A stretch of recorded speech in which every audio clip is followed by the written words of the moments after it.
சுரமஞ்சியார் இலவகம் என்பதை நாம் இப்போ பார்க்க போகிறோம். சீவகன் என்ன செய்கிறான், தன் தோழர்களோடு கூட சுரமஞ்சரி இருக்கிற நகரத்திற்கு வந்து விடுகிறான். அப்படி தோழர்கள்லாம் அவனை பார்த்து கேட்கிறார்கள்,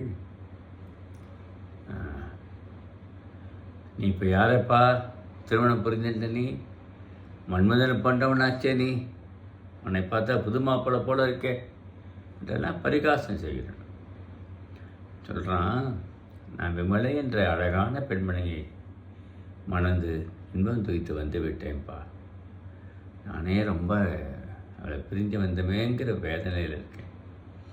இல்லைப்பா, அப்படி இல்லை, இங்கேயும் ஒரு பெண் இருக்கா.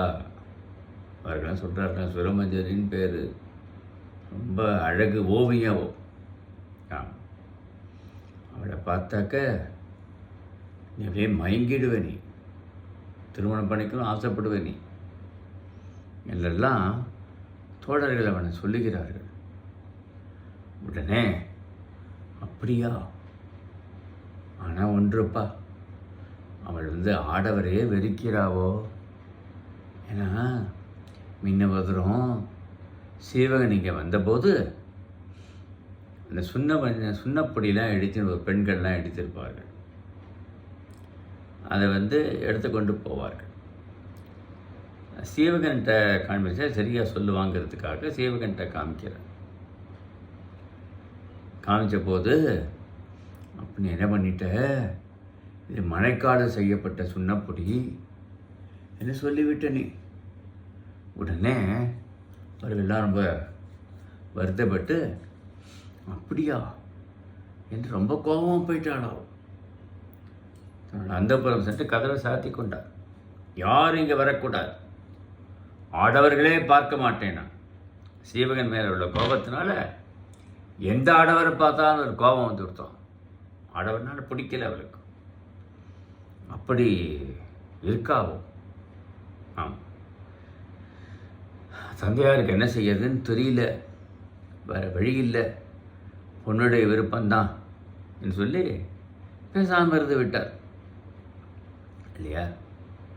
அதுக்கப்புறம் இந்த விஷயத்தை எல்லாத்தையும் சொன்ன உடனே அவன் சொல்கிறான், எனக்கு தான் சுதஞ்சனங்கிற உதவி இருக்குது, அவன் எனக்கு மந்திரம் கத்தி கொடுத்துருக்கான் இல்லையா, நான் நினைத்த வடிவை எடுப்பேன், நினைத்த குரலை பேசுவேன்னு.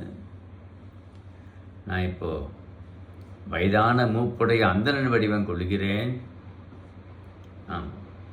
இப்போ என்னை சந்தேகப்பட முடியாது என்று சொல்லி மூப்பு மிகுந்த அந்தணன் வடிவத்தை எடுத்துக்கொள்கிறான். பூணூல் கையில் ஊன்னிக்கொள்ள தடி, முதுகுலாம் அப்படியே வில்லு போல் வளைந்திருக்கு, கூன் விழிந்திருக்கான் அந்த முதுகுலெல்லாம். அப்படி ஒரு முதுகு அமைஞ்சிருக்கு. தையத்தக்கா நடந்து போகிறான். கோல் ஊன்றி மார்பெல்லாம் நிறச்சி போயிருக்கு, உடம்பெல்லாம் நிறச்சி போயிருக்கு.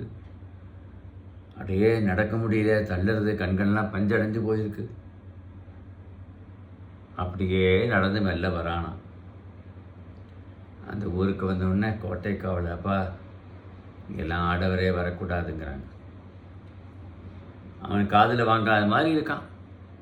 சரி, இவனுக்கு செவிடு போல இருக்கு, ரொம்ப பசி, நான் பால் சோறு சின்ன வயசு சாப்பிட்ருக்கேன், ஒன்று நான் சாப்பிடு, எது கொடுத்தாலும் சாப்பிடு, ரொம்ப பசிக்கிறதுப்பா அப்படின்னு கேட்டான். சரி சரி பாவனம் பசியாக இருக்குது, இவ்வளோ உள்ளே அனுப்புன்னு காவலர்கள் அனுப்பிட்டாங்க கோட்டைக்குள்ளே வந்த உடனே அங்கே மகளிருடைய இருக்கைக்கு போகிறாங்க. அங்கே தான் தடுக்கிறார்கள்.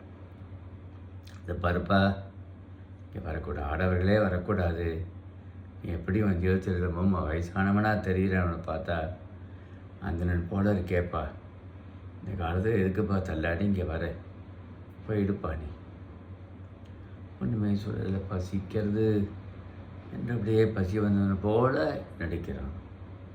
அப்படியா என்று சொல்லிவிட்டு எல்லாரும் சேர்ந்துட்டு சுரமஞ்சரிகிட்ட போய் சொன்ன உடனே அவன் அங்கேருந்து மேல் மாடத்துலேருந்து மயில் இறங்கி வருவது போல் அப்படி அழகாக ஓவியம் வரப்போல் வராளாம். அப்படியே சீவகன் பார்த்து மயங்குகிறான். என்னம்மா இது, ரொம்ப வயசானவர் வந்திருக்காரு, ரொம்ப முடியல, காதும் கேட்கல, இவருக்கு கண்ணு சரியாக தெரியல, ரொம்ப பசி போல இருக்கு. அப்படியா, சரி வா, அழைச்சிட்டு வந்து சேடிகளை கூப்பிட்டு நல்ல குளிப்பாட்டி நறுமண பொடியெலாம் கொடுத்து இவர் நல்ல குளிப்பாட்டி வேறு புத்தாடை கொடுங்கப்பா, அங்கங்கே கீழ்சை ஆடை அணிஞ்சிட்டு இருக்காரு, ரொம்ப நல்லா இருக்குது, நமக்கு நம்ம வீட்டுக்கு வந்தவங்களை இப்படி செய்யக்கூடாது, நல்ல புத்தாடையெல்லாம் கொடுத்து புத்து வெள்ளியிலான தங்கத்தாலான புனெல்லாம் கொடுக்குறோம் போட்டுக்கிறதுக்கு, அதெல்லாம் போட்டோம் என்று அனுப்பி வைக்கிறார். உடனே தங்கத்தாம்பாளம், அதில் பொன்மயமான தாம்பாளத்தில் உணவுலாம் கொடுக்குறான். அப்பா இது போல் உணவு சாப்பிட்டதே இல்லையா. சரி, உணவு தான் சுவைத்து சாப்பிட்றான்னு நினச்சிட்டு இருந்தா அப்படி இல்லையா. இந்த சுரமஞ்சனிங்கிற நான் இப்போ எப்போ சுவைக்க போகிறேனோங்கிறது அதுக்கு பொருள். இப்படி ரொம்ப இருக்கா. சரிப்பா சாப்பிட்டாச்சு ஒன்று. சரி, என்னைக்கு வெளியில் போக சொல்லுவாளோன்னு ஒரு பயம் மனசுக்குள்ளே வந்து அப்படியே தூங்குறவன் போல் தூக்கம் வருது போல் அப்படி நடிக்கிறான். அவன் ரொம்ப முதியவர் தூக்கம் வந்துடுது போல இருக்குது, மூப்படைஞ்சிருக்கார், ரொம்ப கண்ணெல்லாம் பஞ்சடைஞ்சு போச்சு, தூக்கம் வருது, நம்ம என்ன செய்யறது. சரி போய் பட்டு நூல் நல்ல பின்னப்பட்ட ஒரு கயிறு கட்டில் இருக்குது, நல்ல கட்டில் அவரை படுக்க வச்சு அவருக்கு சாமரங்களாம் வீசுமானி இந்த செடிகளை பணித்து விட்டு போகிறாங்க. மாலை காலம் வந்து போச்சு. மதியம் சாப்பிட்டு படுத்துங்கிற மாலை காலம் வந்து மாலை காலம் வந்தவுடனே அந்த ஊரில் எல்லா மகளிரும் கொஞ்சம்தான் உணவு உண்பார்கள். நல்லா தெரிஞ்சுக்கணும், சமண சமயத்தார் எல்லாரும் விளக்கு வைப்பதற்கு முன்னாடி உணவு உண்டு விடுவார்கள். அதே தான், கொஞ்சம் உணவு உண்டு அவர்களெல்லாம் கணவன்மாரோட இன்பம் துவிப்பதற்காக உள்ள அலங்கரித்து கொண்டு சந்தனங்கள்லாம் பூசிட்டு நறுமண பொடியெல்லாம் பூசிட்டு அப்படி எல்லோரும் இருக்காங்க. அவர்களும் இவர்களை வந்து இன்பம் துவிக்கணுங்கிறது கணவன்மார்களும் அங்கே வந்து சேருகிறார்கள். அவரவர் கணவன்மார்களோடு கூட இன்பம் துவித்து இருக்கிறார்கள். இந்த காலம் வந்தவுடனே சீவகன் பார்க்குறான், ஆடாடா நம்ம இப்படியே என்ன பண்ணுறதுன்னு சொல்லிட்டு பாட்டு பாடலான்னு பாடுறான். அவன் குரல் இசையில் பாடுறதுக்கு வல்லவனாக திகழ்ந்திருக்கான் இல்லையா. சுதஞ்சனங்கிற தேவன் சொல்லியிருக்கானே, அருமையாக பாடுறான். எல்லா சேட்டிகளும் ஓடி வந்துட்டான், தோழிலாம் ஓடி வந்துட்டா, சுரமஞ்சரி ஓடி வராளாம். இவ்வளவு கானமான இவ்வளவு வயதான குளத்தில் எப்படி இவ்வளவு கானம் குரல். எல்லாரும் மதிமங்கிட்ட எல்லாம் திருமணம் பண்ணிக்கணுங்கிற ஆசையை உண்டு பண்ணிட்டான் இப்படி பாட்டு பாடி என்று சொல்லி பாரு. வயதானவரே, பெரியவரே, கவலைப்படாதீர்கள். நாளைக்கு நீங்கள் இங்கே மன்மதனுக்கு கோவில் இருக்குது, அங்கே வாங்க, அங்கே வந்து பாடுங்க. எல்லோரும் உங்களுக்கு நிறைய பொற்காசுகள் உணவுலாம் வழங்குவார்கள். இங்கேருந்து என்ன பண்ண போகிறீங்க நீங்கள்? சரி அப்படின்னு உடனே சரின்ட்டவொன்னா அவன் போகலை, எல்லாம் போயிட்டான்னு நினச்சிட்டு இருப்பா, போகலை. அப்போ அங்கே காமசதைக்கு பின்னாடி புத்திசேனனுங்கிறவன் மறைஞ்சிருக்கான். இவர்கள்லாம் போய்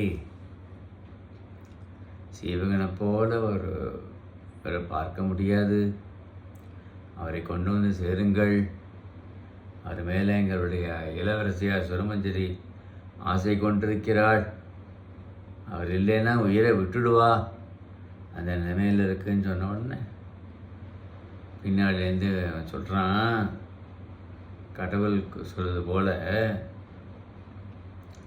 உடனே அவரை வந்து சிவமஞ்சரி அம்மா அந்த அம்மா வீட்டுக்கு போக சொல்லுங்க, அங்கே சீவகன் வந்து இருப்பான் பார், அவன் நினச்சதெல்லாம் கை கூட்டிடும். சரின்னு அவர் ரொம்ப சந்தோஷப்பட்டு வீட்டுக்கு வரா. வீட்டுக்கு வந்தால் அங்கே மூப்பு கோலங்கள்லாம் தவிர்த்து விட்டு இளமை கோலத்தில் அழகாக நின்று இருக்கானா சிவகன். பார்த்தோன்னே ரொம்ப சந்தோஷப்படுறாள். அப்பா, காமன் சொன்னது பொய்க்கவே இல்லைப்பா, நல்லதாக போச்சு, நீ வந்து விட்டாய் என்று அவளை அழைத்து கொண்டு அவள் போய் தன் பள்ளிகளில் இருந்து இன்பத்தை நுகர்கிறானா. 2 பேரும் காதலில் பயப்படுகிறார்கள். சரி சரி, இல்லைப்பா, அவனை கல்யாணம் பண்ணிக்காமல் நான் இருக்க மாட்டேன், கல்யாணம் பண்ணிக்கணும், கல்யாணம் பண்ணிக்காமல் எப்படி நாம் இன்பம் தூக்கக்கூடாது என்று சொல்லிக்கிறானா. சரி சரி, மறுநாள் காலம்பரை பார்க்கலாம், அப்பாவுக்கு தெரியட்டும் அப்படின்னு சொல்கிறா. இந்த களவியல்கிற நூலில் அறத்தோடு நிற்றலும் ஒன்று. தன் மகளுக்கு திருமண வயது வந்த உடனே நல்ல ஒரு ஆடவனை பார்த்து திருமணம் செய்து கொடுத்து விடுவார்கள். அவன் இனிமேல் அவனோட போயிருந்து வாழ்க்கை நடத்தி அவன் தன் குடும்பத்தை பார்த்து கொள்வாள். இப்படி தான் வழக்கம். அப்படி நல்ல ஆடவனை பார்த்து திருமணம் பண்ணணும் அப்படின்னு நினச்சிட்டு இருக்கேன். நீ வந்து சேர்ந்தாயப்பான்னு சொல்லிவிட்டு எப்படி தந்தையிட்ட சொல்லுறது அப்படின்னு தலைவி வந்து தோழியிட்ட அறத்தோடு நிற்கிறாளாம். அறத்தோடு நிற்றன்னா, நான் அவனை பார்த்தேன், வாங்கிட்டேன், எப்படி நீ தாமா உதவி பண்ணணும். தோழி வந்து செவிலித்தாயிட்ட அறத்தோடு நிற்கிறா. செவிலித்தாய் வந்து நற்றாய் அவட்டாரத்தோடு நிற்கிறாளாம். நற்றாய் வந்து தந்தைகிட்ட போகிற, அவருடைய கணவன்மார்கிட்ட போய் சொல்கிறா, நிற்கிறா. அப்படியா, அவ்வளவு இதுவா? ஆமாம்மா, சீவகனை தான் ரொம்ப விரும்புகிறா, சீவகனை தான் பண்ணிக்கணும்னு ஆசைப்படுறா, இல்லைன்னா வாழ்க்கை பாழா போயிடும் அப்படின்னு சொல்ல உடனே சரி சரி, சீவகனுக்கு நான் மனம் செய்து கொடுக்குறேம்மா, என்னுடைய பொண்ணுடைய நலம் தான் எனக்கு முக்கியம் என்று சொல்லிவிட்டு மறுநாள் சீவகன்கிட்ட முறைப்படி இவருக்கு அலங்காரம் செய்து அவனுக்கு அலங்காரம் செய்து மணக்கோலத்தை நிலத்தரிக்க முடியாது செய்து அவர்களுக்கு சமண மதத்தில் எப்படி திருமணம் செய்து கொள்ள வேண்டுமோ அதே மாதிரி முறையில் திருமணம் செய்து வைத்து விட்டு திருமணம் செஞ்சு முடிச்சுட்டாங்க. முடிச்சு 2 பேரையும் வாழ்த்தி விட்டு எல்லாம் செல்கிறார்கள். அன்று இவன் இன்பத்தை தூக்கிறான். இப்படி பல நாள் இன்பத்தை தூயின்று ஒரு நாள் சொல்கிறான், சிவமஞ்சரி, நான் போக வேண்டியிருக்குமா, எனக்கு எத்தனையோ பணி இருக்குது, கட்டியங்காரங்கிற விரோதிகிட்ட போய் நான் சண்டை போட்டு ஜெயிக்கணும், என் நாடு முன்னாடி ஆளணும் நான் என்றெல்லாம் சொன்னோடனே சரின்னு சொல்லிட்டு, நீ இப்போ என்னை வந்து ஆற்றிடும், நான் பிரிக்க மாட்டேன், பிரிக்கணும் என்ன கிடையாது எனக்கு, நீ ஆற்றுகிறது, நான் வருகிறேன் என்று சொல்லி அங்கேருந்து குதிரையில் ஏறி போகிறான். தன்னுடைய நாடு நோக்கி போகிறான். தன்னத்தை தானே கட்டியங்காரன் அரசாட்சி செய்கிறான். அவருடைய அரசு நல்ல அரசு இல்லையே, அதற்காக அங்கே போகிறான். போகிறேன்னு சொல்லிட்டு போகிறான் தோழர்களோடு கூட. சரி, நீ வர வரைக்கும் நான் கற்போடு ஆற்றிருக்கேன் என்று சொல்லுகிறாள். முல்லை நில ஒழுக்கமாக கற்பு என்று சொல்லப்படுகிறது. கணவன் சென்று வரமளவும் கற்பு நெறி காத்து இருப்பாள் மனைவி என்பது அதற்கு பொருள். இப்படி கற்பு நெறி காத்து நான் போயிட்டு வரேன்னு சொல்லிட்டு விடை பெற்றுக்கொண்டு வேறு ஊருக்கு செல்கிறான். தன் தோழர்களோடு கூட காடு மலையெல்லாம் தாண்டி தன்னுடைய நாடு செழிப்பெல்லாம் மண்ணெல்லாம் வர்ணிக்கிறார். இந்த பகுதி அடுத்தது மண்மகள் இலவகம் என்று அதில் செல்லுகின்ற வழிகள் நிறைய இடம் வருது. இனிப்பு பண்டங்கள், நிறைய நறுமணம் சுவை நறுமணம் இது பொருந்தியது கர்நாடக பாடல்கள் இதெல்லாம் ஓதிக்கிறது. இதை பார்த்தோன்னே ரொம்ப மகிழ்ச்சி அடைகிறா. 2 பேருக்கு திருமணம் நடந்து இன்பத்தை துய்த்து கொண்டிருக்கிறார்கள். அப்படியே அவற்றை விடைபெற்று கொண்டு சீவகன் வேறு ஊருக்கு சென்றிருக்கிறான். வேறு ஊரில் தன்னுடைய சொந்த ஊருக்கு சென்று அங்கே அவன் செய்யக்கூடிய செயல் என்னென்ன என்பதை பற்றி நாம் அடுத்த இலவகமான மண்மகள் இலவகம் என்ற பெயர் அதை நாம் பார்ப்போம். இவ்வாறு சிவக சிந்தாமணி இல்லை சுரமுஞ்சார் இலவகம் முற்று பெற்றது.